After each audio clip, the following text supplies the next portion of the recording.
Hello guys, so in this video ato abrihan ato ang bagong DJI Mini 3.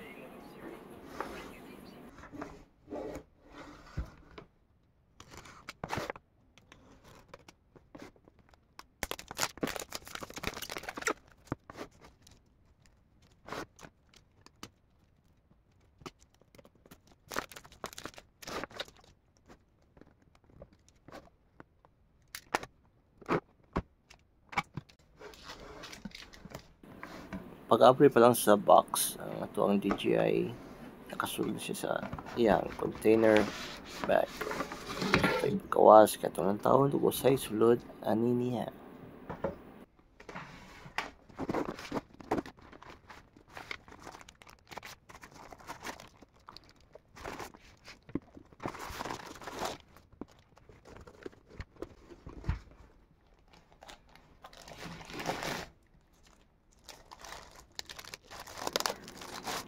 So magpalit mo og DJI na siya yung mga lain-laing options.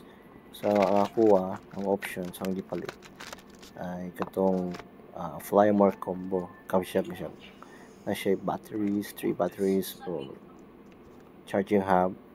So ang sudre na ay mga manuals, may mga extra cords, screwdriver na gamay, then ito ang controller.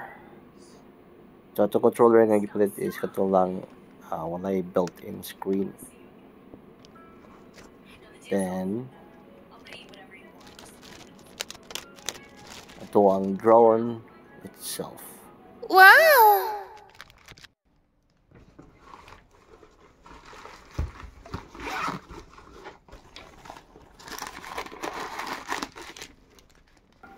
So it comes with other accessories po siya. Na siya kanang duha cord para sa connection sa tuwang controller o sa tuwang mobile device.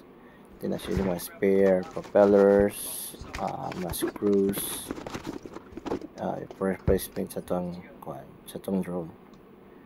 So dili pita, ipangitag ito suksok ang joystick sa tuwang controller. So na siya sa ilalom per me guys kung tingalang ko asa makita siya.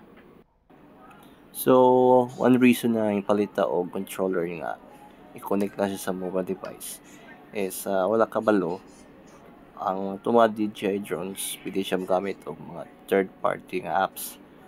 So sa mga apps is yung Drone Link. Wala ko nag-promote pero usually ang Drone Link may nagamit na siya og mga mapping. So sa mga advanced droners once siya nagamit sa mga instructions or geomapping stuff. So ang pwede ra gamitan ana is atong controller nga pwede ang mobile device. Di siya pwede itong na built-in screen.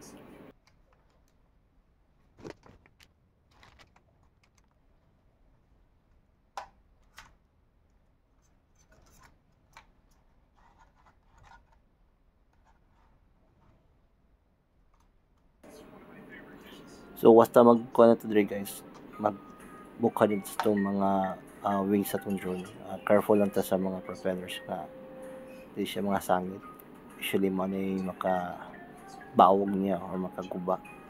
So bantay lang ninyo, careful lang mo sa kada bukad sa inyo ang wings sa drone.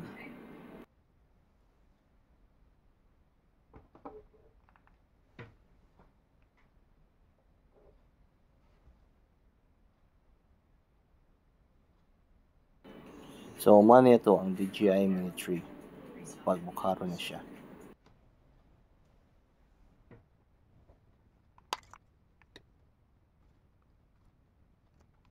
So, once bago pa yung drone, dakahan siya mga foam ipang attach diri mga plastic.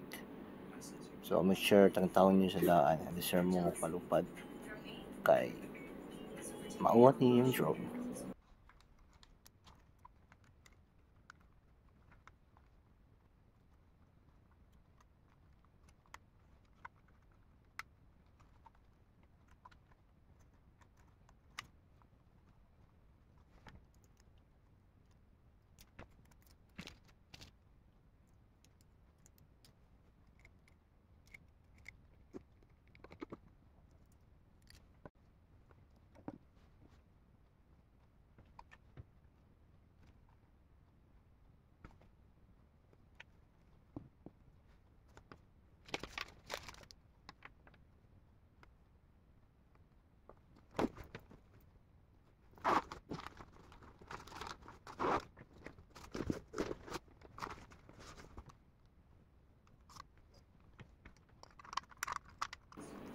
So thanks guys for watching. Sa next video to atong testing at palupad na to ang drone.